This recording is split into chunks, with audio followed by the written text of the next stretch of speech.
Disorders of sexual development part 2। अब देख रहे हैं मेल्स में डिसऑर्डर्स। मेल कैरियोटाइप में 46XY है, उसमें क्या क्या डिसऑर्डर्स हो सकते हैं।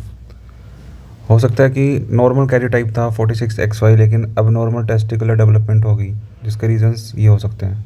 ओवो टेस्टिस है जैसे, ठीक है, टेस्टिस एक तरफ टेस्टिस ही बनी लेकिन दूसरी साइड ओवरी बन गई। प्योर गोनेडल डिसजेनेसिस हो गया, ठीक है, या फिर पार्शियल गोनेडल डिसजेनेसिस हो गया।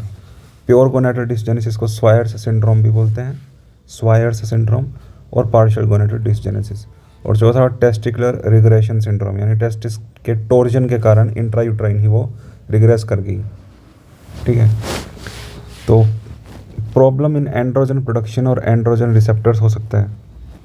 एंड्रोजन या तो प्रोड्यूस नहीं हो रहा, या फिर एंड्रोजन के रिसेप्टर्स खराब हैं। एंड्रोजन इनसेंसिटिविटी सिंड्रोम है जैसे, ठीक है। कंप्लीट एंड्रोजन इनसेंसिटिविटी भी हो सकती है, पार्शियल एंड्रोजन इनसेंसिटिविटी भी हो सकती है, और रिफेंस्टिन सिंड्रोम भी हो सकता है। ये हम आगे देखेंगे। डिक्रीज्ड एंड्रोजन प्रोडक्शन किस में होगा? कंजेनिटल एड्रीनल हाइपरप्लेसिया में, जिसमें 17 अल्फा हाइड्रोक्सिलेज डेफिशिएंसी है और 1720 लाइज डेफिशिएंसी है, ठीक है। या फिर कंजेनिटल एड्रीनल हाइपरप्लेसिया जिसमें 3 बीटा हाइड्रोक्सिस्टीरेट डी हाइड्रोजिनेज डेफिशिएंसी है, या फिर POR एंजाइम डेफिशिएंसी है। तो 4 एंजाइम्स की डेफिशिएंसी से एंड्रोजन डेफिशिएंसी होती है। या फिर रिसेप्टर में प्रॉब्लम है, जैसे डिफेक्टिव एंटीमुलेरियन हार्मोन रिसेप्टर है। एंटीमुलेरियन हार्मोन तो प्रोड्यूस कर रही हैं सर्टोली सेल्स, लेकिन उसका रिसेप्टर खराब है, जिसके कारण मुलेरियन डक्ट जो है वो डीजनरेट नहीं हो पाती, it persist. Defective HCG LH receptor है। डिफेक्टिव टेस्टोस्टेरोन प्रोडक्शन है, ठीक है। The first stimulus for testis to produce testosterone is HCG। अब LH और HCG ही टेस्टिस के ऊपर जाके टेस्टोस्टेरोन प्रोड्यूस करवाते हैं, लेकिन अगर LH और HCG के रिसेप्टर से डिफेक्टिव है टेस्टिस के ऊपर, तो टेस्टिस के ऊपर बेशक LH HCG आते रहें, लेकिन वो रिसीव ही नहीं करेगा, तो टेस्टोस्टेरोन प्रोड्यूस ही नहीं करेगा टेस्टिस। 5 अल्फा रिडक्टेड डेफिशिएंसी है, जिसके कारण टेस्टोस्टेरोन जो है वो डाईहाइड्रोटेस्टोस्टेरोन में कन्वर्ट ही नहीं हो पा रहा, ठीक है। तो इसमें क्या होगा कि नॉर्मल प्यूबर्टी आएगी। नॉर्मल प्यूबर्टी क्या होती है कि 46XX है तो ओवरीज बनती है और ईस्ट्रोजन प्रोड्यूस होता है, और 46XY है तो टेस्टिस होती है और टेस्टोस्टेरोन टेस्टोस्टेरोन प्रोड्यूस होता है। ईस्ट्रोजन है वो रिस्पॉन्सिबल होता है for development of secondary sexual characteristics like breast, proper growth of the uterus, cervix and vagina, and it doesn't play a role in development of external genitalia. वो testosterone की deficiency से बनते हैं female external genitalia, ठीक है। But internal genitalia के लिए oestrogen responsible होता है, और सेकेंडरी सेक्सुअल कैरेक्टरिस्टिक्स के लिए भी। The growth of axillary hair and pubic hair in females is dependent on testosterone, ठीक है। तो इंटरनल जेनिटेलिया और सेकेंडरी सेक्सुअल कैरेक्टरिस्टिक्स जैसे ब्रेस्ट, उसके लिए ईस्ट्रोजन रिस्पॉन्सिबल है। एक्सटर्नल जेनिटेलिया के लिए डेफिशिएंसी ऑफ टेस्टोस्टेरोन रिस्पॉन्सिबल है, और एक्सिलरी हेयर प्यूबिक हेयर के लिए टेस्टोस्टेरोन रिस्पॉन्सिबल है, प्रेजेंस ऑफ टेस्टोस्टेरोन, जो कि आता है फीमेल्स में theca sales of the ovary से और एड्रिनल ग्लैंड से। टेस्टोस्टेरोन और DHT रिस्पॉन्सिबल है मेल्स में सेकेंडरी सेक्सुअल कैरेक्टरिस्टिक्स के लिए। स्वायर सिंड्रोम क्या होता है? Pure gonadal dysgenesis in males. तो जीनोटाइप 46XY रहता है, लेकिन गोनेडल डिसजेनेसिस हो जाती है, या फिर नॉन फंक्शनल टेस्टिस हो जाती हैं। क्यों? SRY जीन म्यूटेशन के कारण, SOX9 जीन म्यूटेशन के कारण, DEX1 SF1 NRSA1 gene mutation के कारण डिसजेनेसिस होगी टेस्टिस की, जिसके कारण नॉन फंक्शनिंग सर्टोली सेल्स हैं और नॉन फंक्शनिंग लीडिंग सेल्स हैं। टेस्टिस की दोनों सेल्स नॉन फंक्शनिंग है, जिसके कारण AMH भी एब्सेंट है और टेस्टोस्टेरोन भी एब्सेंट है, जिसके कारण म्यूलेरियन डक्ट ग्रो कर रही है। इसकी एब्सेंस के कारण म्यूलेरियन डक्ट ग्रो कर रही है, तो फिर वो यूट्रस, सर्विक्स, फैलोपियन ट्यूब, अपर वेजाइना बना रही है, इंटरनल जेनिटेलिया ऑफ फीमेल। और टेस्टोस्टेरोन एब्सेंस है, उसके कारण वुल्फियन डक्ट ग्रो कर नहीं पा रही।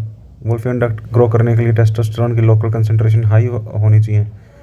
टेस्टोस्टेरोन नहीं है तो वुल्फियन डक्ट ग्रो कर नहीं रही, मेल इंटरनल जेनिटेलिया बन नहीं रहा, फीमेल इंटरनल जेनिटेलिया बन रहा है।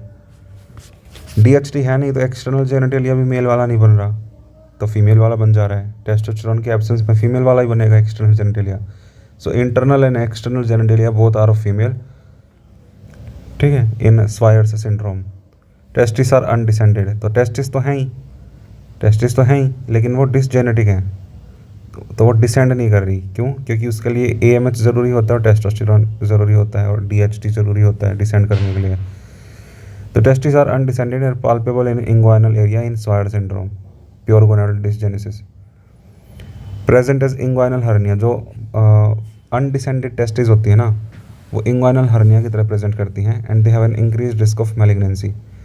46XY है with female looking phenotype and genitalia, तो फिनोटाइप जेनिटेलिया फीमेल लाइक है, 46XY है, तो we suspect case of Swyer syndrome, gonadal dysgenesis. Palpable gonads दिखेंगे क्योंकि कैरियोटाइप मेल वाला है, कैरियोटाइपिंग करनी होगी। तो कैरियोटाइपिंग कब करते हैं हम? अगर पैल्पेबल गोनाड्स हैं लेकिन फीमेल लाइक एक्सटर्नल जेनिटेलिया है, या फिर नॉन पैल्पेबल गोनाड्स हैं और मेल लाइक एक्सटर्नल जेनिटेलिया है, ठीक है।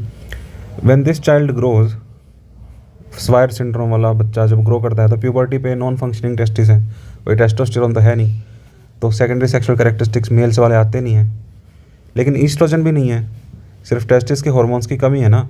इसका मतलब ये तो है नहीं कि ईस्ट्रोजन आ गया, ईस्ट्रोजन भी नहीं है, टेस्टोस्टेरोन भी नहीं है, एंटी मिलेरियन हार्मोन भी नहीं है, तो कोई हार्मोन नहीं है, ईस्ट्रोजन भी नहीं है, तो फीमेल्स वाले भी सेकेंडरी सेक्सुअल कैरेक्टर्स नहीं आते, यानी जो जिनके लिए ईस्ट्रोजन रिस्पॉन्सिबल होता है, तो ब्रेस्ट भी नहीं आती, ठीक है। यूट्रस रिमेन्स इन्फेंटाइल यूट्रस रहती है, मैच्योर होने के लिए ईस्ट्रोजन चाहिए था, वो है नहीं। मेनार्के भी नहीं आ रहे, उसके लिए ईस्ट्रोजन चाहिए था, वो है नहीं। Presents with complaint of primary amenorrhoea, तो ये फीमेल जो है, इसका फिनोटाइप तो फीमेल वाला था, एक्सटर्नल जेनिटेलिया फीमेल वाला था, इंटरनल जेनिटेलिया भी फीमेल वाला था, ठीक है, लेकिन ईस्ट्रोजन नहीं है। इंटरनल जेनिटेलिया ऑफ फीमेल का मतलब क्या होता है? ओवरीज के अलावा यूट्रस, वेजाइना, सर्विक्स, ठीक है, ये सब इंटरनल जेनिटेलिया, फैलोपियन ट्यूब, ये सब इंटरनल जेनिटेलिया फीमेल का। Ovaries is not internal genitalia, ovaries is gonad, जैसे टेस्टिस गोनैड है, और सीड यानी seminal vesicle, efferent tubules, ejaculatory duct, vasa deferens, ये इंटरनल जेनिटेलिया है मेल के, और testis is the gonad of the male. ऐसे ही uterus, vagina, cervix, fallopian tube, ये इंटरनल जेनिटेलिया हैं फीमेल के, और ओवरी है गोनैड। तो इस केस में ओवरीज तो है नहीं, तो ईस्ट्रोजन भी नहीं है, लेकिन internal genitalia, external genitalia female वाले हैं स्वायर सिंड्रोम में, टेस्टोस्टेरोन की कमी के कारण और एंटी मिलेरियन हार्मोन की कमी के कारण। तो यूट्रस जो है वो इन्फेंटाइल रहती है क्योंकि ईस्ट्रोजन नहीं है। तो हम इस फीमेल आती है किस कंप्लेंट के साथ? प्राइमरी एमेनोरिया के साथ, डिलेड प्यूबर्टी के साथ, ठीक है। तो ऑब्वियसली वो हम आम जो मतलब नॉर्मल लोग होंगे वो तो उसको फीमेल ही सोचेंगे एक्सटर्नल जेनिटेलिया के थ्रू, वो खुद भी फीमेल ही सोचेगी क्योंकि एक्सटर्नल जेनिटेलिया वो फीमेल। लेकिन प्यूबर्टी आ नहीं रही, क्यों? क्योंकि ईस्ट्रोजन नहीं है। मेनोरिया मतलब मेनार्के आ नहीं रहा क्योंकि ईस्ट्रोजन नहीं है। Negative feedback on the GnRH is lost, testosterone है नहीं, ठीक है, ना ही AMH है, ना ही इनेबिन है, तो GnRH के ऊपर नेगेटिव फीडबैक लग नहीं रही, तो LH-FSH के लेवल्स बढ़ जाएंगे। अल्ट्रासाउंड करेंगे तो यूट्रस तो दिख रही है, लेकिन अनडिसेंडेड टेस्टिस भी दिख रही हैं। लैब इन्वेस्टिगेशन करेंगे तो low testosterone due to Leydig cells produce नहीं कर रही, नो इनेबिन भी क्योंकि सर्टोली सेल्स प्रोड्यूस नहीं कर रही। LH-FSH के लेवल्स इंक्रीज्ड हैं due to loss of negative feedback. LH Leydig cells testosterone, negative feedback on LH GnRH होता है नॉर्मली, ऐसा होता है, और FSH नॉर्मली नेगेटिव फीडबैक जो होते हैं वो सर्टोली सेल्स के थ्रू होता है, इनेबिन बी के थ्रू, लेकिन इस केस में negative feedback is lost. Manage कैसे करेंगे? क्योंकि इसका इंटरनल जेनिटेलिया और एक्सटर्नल जेनिटेलिया दोनों फीमेल्स वाला है, तो इनको हम फीमेल्स होने देते हैं, ठीक है। गोनैडेक्टमी एज सुन एज पॉसिबल, गोनैडेक्टमी, जो गोनैड्स हैं इसमें कौन से गोनैड्स हैं? ओवरीज हैं? नहीं, टेस्टिस हैं, अनडिसेंडेड टेस्टिस, उनको निकाल देंगे, रिमूव कर देंगे एज सुन एज पॉसिबल। और हार्मोन रिप्लेसमेंट थेरेपी देंगे, ईस्ट्रोजन देंगे फीमेल को ताकि वो अच्छे से उसमें ब्रेस्ट डेवलपमेंट हो पाए। 1 साल तक ईस्ट्रोजन देंगे ब्रेस्ट डेवलपमेंट के लिए, और फिर 51 ईयर्स तक, यानी कि मेनोपॉज जब तक नॉर्मली आता है तब तक हम ईस्ट्रोजन प्रोजेस्टेरोन थेरेपी देंगे, ठीक है। प्रोजेस्टेरोन इसलिए दे रहे हैं क्योंकि यूट्रस भी है यहाँ पे, यूट्रस है तो वो भी अच्छे से डेवलप कर पाए, उसके लिए प्रोजेस्टेरोन देते हैं। अगर इंटरकोर्स में प्रॉब्लम आ रही हो तो वेजाइनोप्लास्टी करेंगे। वेजाइनोप्लास्टी की प्रोसीजर होती है वेशिटी टेक्निक, जो कि लेप्रोस्कोपिक होती है, और Davydov's technique, and it is performed just before और after marriage. Testicular regression syndrome क्या होता है? टेस्टिकुलर रिग्रेशन सिंड्रोम में जीनोटाइप 46XY ही है, लेकिन अर्ली इंट्रायूट्राइन लाइफ में टेस्टिस भी नॉर्मल थी, टेस्टोस्टेरोन AMH भी प्रोड्यूस हो रहा था टेस्टिस से, इंटरनल और एक्सटर्नल जेनिटेलिया भी मेल वाले ही थे। लेकिन इंट्रायूट्राइन लाइफ में लेटर क्या होता है कि टेस्टिकुलर टॉर्जन हो जाते हैं, और टेस्टिकुलर टॉर्जन होने के कारण टेस्टिस रिग्रेस कर जाती है, एन और क्या हो जाता है, टेस्टिस गायब। बट इस टाइम तक एक्सटर्नल और इंटरनल जेनिटलिया मेल वाले डेवलप हो चुके होते हैं। फिर कंप्लीट एंड्रोजन इनसेंसिटिविटी सिंड्रोम क्या होता है? इसमें एक्स लिंक्ड रिसेसिव डिसऑर्डर है, genotype is 46XY, gonads are testis, normal functioning testis रहती हैं। नॉर्मल फंक्शनिंग टेस्टिस हैं तो सर्टोली सेल्स नॉर्मली प्रोड्यूस करेंगी एंटी मिलेरियन हार्मोन, जिसकी वजह से मिलेरियन डक्ट की रिग्रेशन हो जाएगी, तो इंटरनल जेनिटलिया फीमेल वाले नहीं बनेंगे, और पार्शियल डिसेंट भी हो जाएगी टेस्टिस की, क्योंकि डिसेंट ऑफ टेस्टिस के लिए AMH और टेस्टोस्टेरोन दोनों का होना इंपॉर्टेंट होता है। अगर सिर्फ AMH एक्टिव है तो पार्शियल डिसेंट तो हो गया टेस्टिस का, लेकिन टेस्टोस्टेरोन का भी नॉर्मल होना ज़रूरी है। लेकिन टेस्टोस्टेरोन नॉर्मल तो है, लेकिन रिसेप्टर्स नहीं है, रेजिस्टेंस है टेस्टोस्टेरोन के लिए, तो फिर पूरी तरह से डिसेंट नहीं हो पाती टेस्टिस। ठीक है, किसमें? कंप्लीट एंड्रोजन इनसेंसिटिविटी सिंड्रोम में रेजिस्टेंस टू टेस्टोस्टेरोन है, तो वोल्फियन डक्ट जो है वो रिग्रेस कर जाती है, क्योंकि उसकी मेंटेनेंस के लिए टेस्टोस्टेरोन ज़रूरी होता है। तो मेल इंटरनल जेनिटलिया बन नहीं पाते, यानी कि सीड, तो सीड भी नहीं बने, मेल इंटरनल जेनिटलिया भी नहीं बने, और मिलेरियन डक्ट भी रिग्रेस होगी, AMH नॉर्मल था इसलिए, तो इंटरनल जेनिटलिया है ही नहीं, ना फीमेल वाले ना मेल वाले। गोनेड कौन सा है? मेल वाला, ऑब्वियसली टेस्टिस है, लेकिन पार्शियली डिसेंट टेस्टिस है, क्योंकि टेस्टोस्टेरोन के लिए रेजिस्टेंस है। टेस्टोस्टेरोन और DHT जो है वो उनके सेम रिसेप्टर्स होते हैं, तो DHT के लिए भी रेजिस्टेंस है, इसलिए एक्सटर्नल जेनिटलिया जिनके लिए टेस्टोस्टेरोन ज़रूरी होता है मेल एक्सटर्नल जेनिटलिया बनने के लिए, वो भी नहीं बन पा रहे, तो कौन से बनेंगे फिर? टेस्टोस्टेरोन और DHT के एब्सेंस में फीमेल एक्सटर्नल जेनिटलिया ही बनेंगे, तो it is considered a female child at birth, non ambiguous genitalia होंगे। ठीक है, एम्बिगुअस तब होते जब थोड़ा बहुत भी कोई एंड्रोजन होता जिसके लिए जिसके रिसेप्टर्स होते, लेकिन यहाँ पे पूरी तरह एंड्रोजन रेजिस्टेंस है। पूरी तरह एंड्रोजन रेजिस्टेंस होने के कारण पूरी तरह फीमेल एक्सटर्नल जेनिटलिया बनते हैं, इंटरनल जेनिटलिया होती ही नहीं, अनडिसेंडेड टेस्टिस होती हैं। टेस्टिस इज अनडिसेंडेड, तो पाल्पेबल होंगे इंग्वानल रीजन पे, and it will present as inguinal hernia, और इंक्रीज चांसेस रहेंगे मैलिग्नेंसी के। जब प्यूबर्टी आती है तो टेस्टिस जो है वो फंक्शन करने लग जाती हैं और टेस्टोस्टेरोन प्रोड्यूस करती हैं, लेकिन टेस्टोस्टेरोन के लिए रेजिस्टेंस है, रेजिस्टेंस होने के कारण मेल सेकेंडरी सेक्सुअल कैरेक्टर्स आते नहीं हैं, प्यूबिक हेयर और एक्सिलरी हेयर आते नहीं हैं,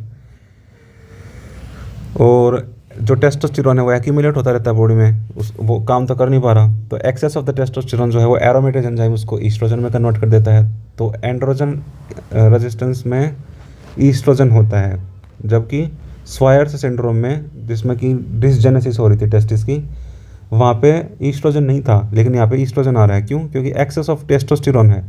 स्वायर सिंड्रोम में टेस्टोस्टेरोन ही नहीं बन रहा था। ठीक है, यहाँ पे टेस्टोस्टेरोन बन रहा है और एक्सेस में बन रहा है, लेकिन काम नहीं कर रहा, तो सारा टेस्टोस्टेरोन जो है वो ईस्ट्रोजन में कन्वर्ट हो जा रहा है एरोमेटेज के हेल्प से इन एंड्रोजन इनसेंसिटिविटी सिंड्रोम। तो ईस्ट्रोजन के लिए तो रेजिस्टेंस है नहीं बॉडी में, तो ईस्ट्रोजन नॉर्मली काम करता है और ब्रेस्ट डेवलपमेंट करा देता है इस बंदे में, पेशेंट में।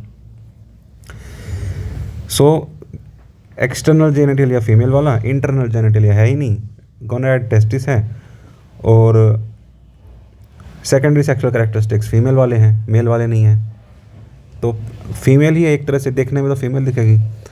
तो the patient will present with primary amenorrhoea और इंग्वाइनल हर्निया। एमेनोरिया क्यों है? क्योंकि यूट्रस वगैरह है ही नहीं, इंटरनल जेनिटलिया है ही नहीं। इंग्वाइनल हर्निया क्यों? क्योंकि अनडिसेंटेड टेस्टिस है। A female with complaint of primary amenorrhoea, her breast development correspond to Tanner stage 4-5। ठीक है, she has scanty pubic hair, axillary hair, uterus is absent, inguinal hernia is present, तो complete androgen insensitivity syndrome. Lab investigation करेंगे तो testosterone levels बढ़े हुए हैं लेकिन काम नहीं कर रहा, तो मेल्स वाले ही टेस्टोस्टेरोन लेवल्स हैं, बढ़े हुए हैं टेस्टोस्टेरोन लेवल्स, बट रेजिस्टेंस है टेस्टोस्टेरोन के लिए, तो रेजिस्टेंस है तो टेस्टोस्टेरोन जो है वो नेगेटिव फीडबैक भी नहीं कर पा रहा। भाई टेस्टोस्टेरोन लेवल्स बेशक ज़्यादा हों, वो नेगेटिव फीडबैक नहीं करेंगे, उसके लिए रिसेप्टर्स का होना ज़रूरी है ऊपर CNS में, वो रिसेप्टर्स भी रेजिस्टेंट हैं टेस्टोस्टेरोन के लिए, तो LH लेवल्स भी बढ़ जाते हैं नेगेटिव फीडबैक के कारण। सर्टोली सेल्स इनहिबिन प्रोड्यूस करती हैं, वो तो नॉर्मल है, सिर्फ टेस्टोस्टेरोन रेजिस्टेंस है, तो सर्टोली सेल्स इनहिबिन प्रोड्यूस करती हैं, नेगेटिव फीडबैक होती है FSH पे, और FSH लेवल्स नॉर्मल रहते हैं, वो नहीं बढ़ते, LH लेवल्स बढ़ते हैं। डिफरेंशियल डायग्नोसिस क्या होगा? Mullerian agenesis 46XX with no uterus development, तो ना एंड्रोजन रेजिस्टेंस सिंड्रोम जो है उसमें भी यूट्रस एब्सेंट है, इंटरनल जेनिटलिया एब्सेंट है, और मिलेरियन एजेनेसिस में भी एब्सेंट रहती है यूट्रस। एक्सटर्नल जेनिटेलिया इसमें भी फीमेल वाला ही है और उसमें भी फीमेल वाला ही है, दोनों में। तो डिफरेंस कैसे करेंगे? कैरियोटाइपिंग से। एक में 46XX है, एक में 46XY है। मैनेज कैसे करते हैं? मतलब एंड्रोजन रेजिस्टेंस वाले केस को, लेट देम बी फीमेल्स, क्योंकि एक्सटर्नल जेनिटेलिया फीमेल्स वाले ही हैं, सेकेंडरी सेक्सुअल कैरेक्टरिस्टिक्स फीमेल वाले ही हैं, इंटरनल जेनिटेलिया नहीं है, तो हम इसको फीमेल्स ही रहने देते हैं। जो टेस्टिस थी उसको निकाल देते हैं। Only after the pubertal development is complete, यानी 16 से 18 साल के बाद हम निकाल देते हैं गोनेड्स को। After gonadectomy hormone replacement therapy देते हैं in the form of oestrogen. सिर्फ ईस्ट्रोजन देते हैं क्योंकि यूट्रस है ही नहीं, यूट्रस नहीं है, तो सिर्फ ईस्ट्रोजन देते हैं हार्मोन रिप्लेसमेंट थेरेपी के रूप में।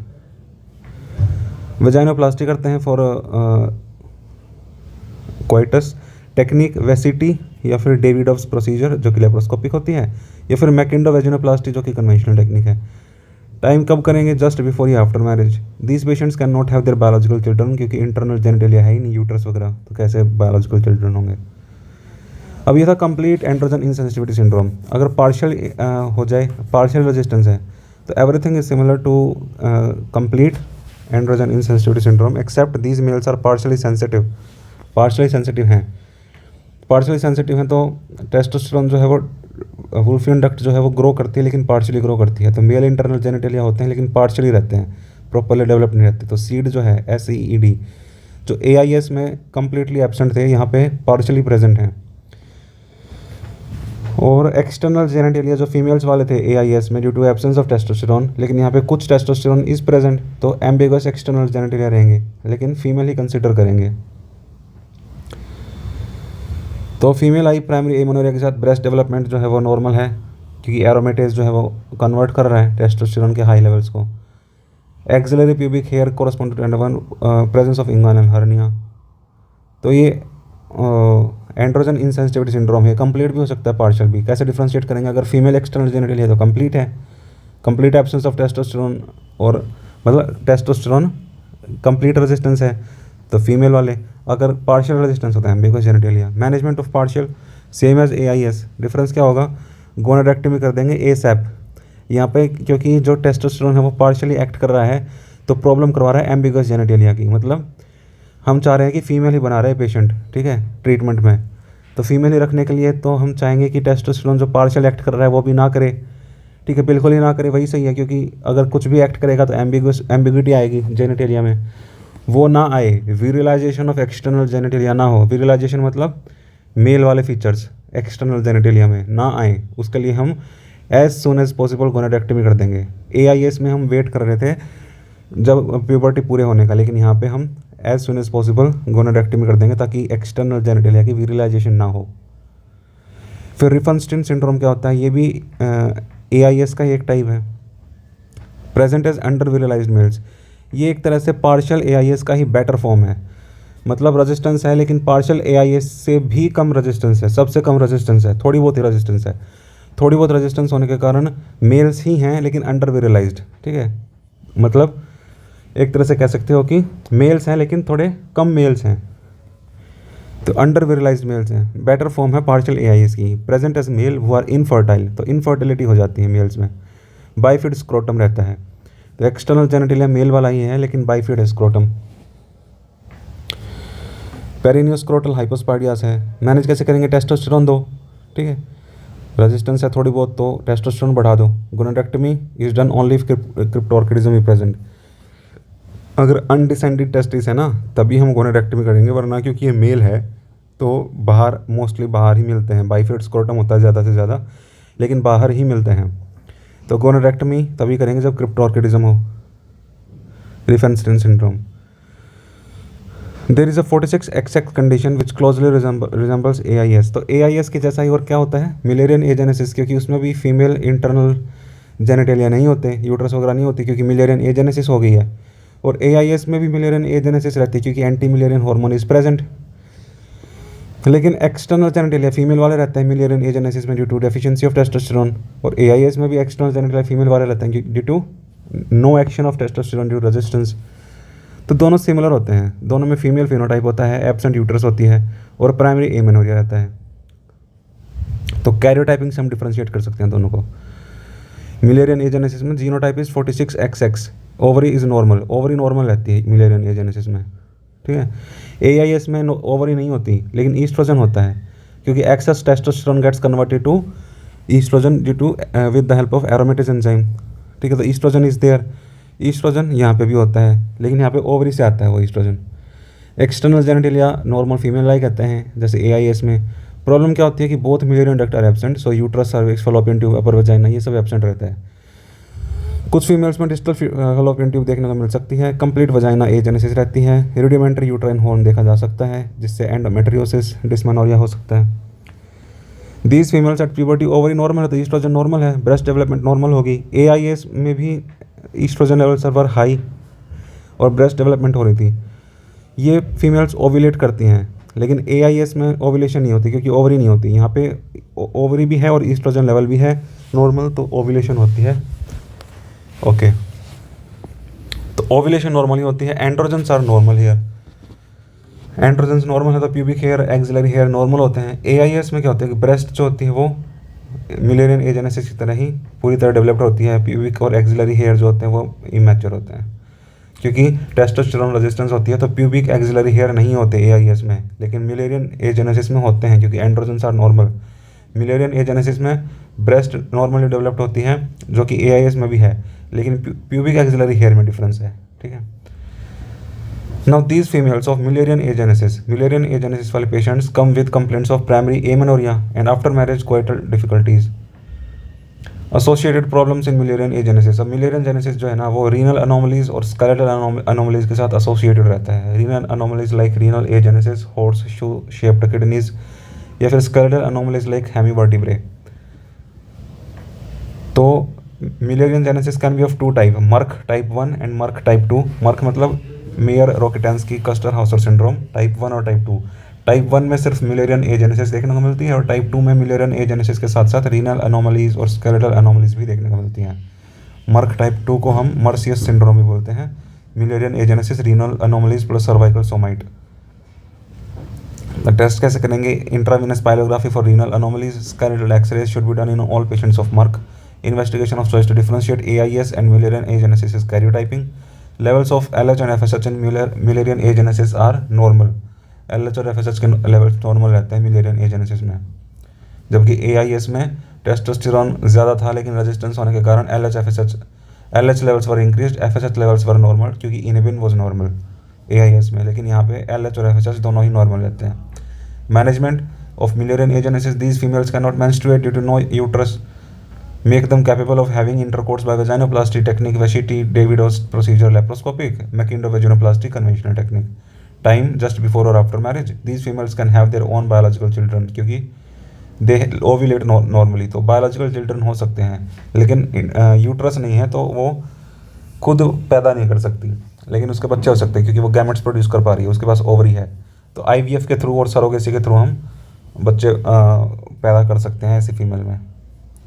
फिर लास्ट चीज़ है कि 5 अल्फा रिडक्टेज डेफिशिएंसी। मेल्स में 46XY कैरियोटाइप में 5 अल्फा रिडक्टेज डेफिशिएंसी होगी। नॉर्मल टेस्टिस थी, सेरोटोनिन सेल्स नॉर्मल थी, AMH प्रोड्यूस कर रही थी, मिलेरियन डक्ट रिग्रेस कर रही थी, लेटिक सेल्स नॉर्मल हैं, टेस्टोस्टेरोन भी नॉर्मल प्रोड्यूस हो रहा है, वुल्फियन डक्ट भी ग्रो कर रही है, इंटरनल जेनिटलिया भी हैं, CD is present, but testosterone is not getting converted to DHT।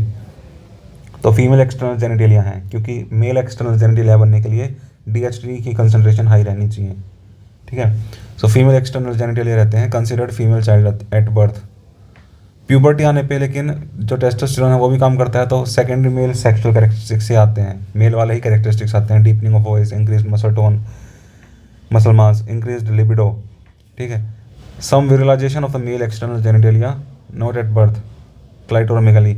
तो मतलब फीमेल एक्सटर्नल जेनिटलिया था due to absence of DHT, लेकिन प्यूबर्टी आने पे ये फीमेल एक्सटर्नल जेनिटलिया है, इसकी कुछ विजुअलाइजेशन हो सकती है, क्लाइटोरोमेगाली हो सकती है। Breast tissue will be absent क्योंकि उसके लिए ईस्ट्रोजन चाहिए होता है। नो DHT ना होने के कारण कोई बॉडी हेयर नहीं होते, एक्ने नहीं होते और टेम्पोरल हेयर लाइन रिसेशन नहीं होता। इन्वेस्टिगेशंस क्या होंगे? टेस्टोस्टेरोन DHT रेशियो करेंगे तो मोर देन 10 मिलेंगे इन्फेंट्स में और मोर देन 20 मिलेंगे ओल्डर चिल्ड्रन में और अडल्ट में। अब मोस्ट कॉमन कॉज क्या है? मेल स्यूडो हर्माफ्रोडाइट का। मेल मतलब 46XY, शूडो हर्माफ्रोडाइट मतलब एक्सटर्नल जेनिटल फीमेल वाले हैं, ठीक है। शूडो हर्माफ्रोडाइट मतलब, ट्रू हर्माफ्रोडाइट का मतलब होता है कि एक्सटर्नल जेनिटेलिया या फिर गोनैड्स फीमेल वाले भी हैं और मेल वाले भी हैं।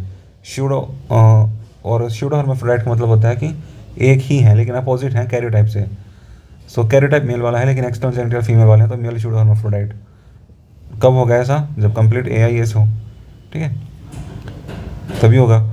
अदर कॉजेज क्या हो सकते हैं? स्वायर सिंड्रोम यानी गोनाडोल डिसजेनेसिस या 5 alpha reductase deficiency. Most common cause of 46XY with ambiguous genitalia is partial AIS। Ambiguous partial में होते हैं। Overall causes of ambiguous genitalia और क्लाइटोमेगाली एट बर्थ 46XX में अगर एम्बिगस जेनिटलिया तो congenital adrenal hyperplasia, ovotestis, aromatase deficiency, maternal exposure to androgens. और 46XY में ambiguous genitalia partial AIS में होंगे और कंजेनिटल एड्रिनल हाइपरप्लेसिया में होंगे। And that is all about what disorders of sexual development part 2.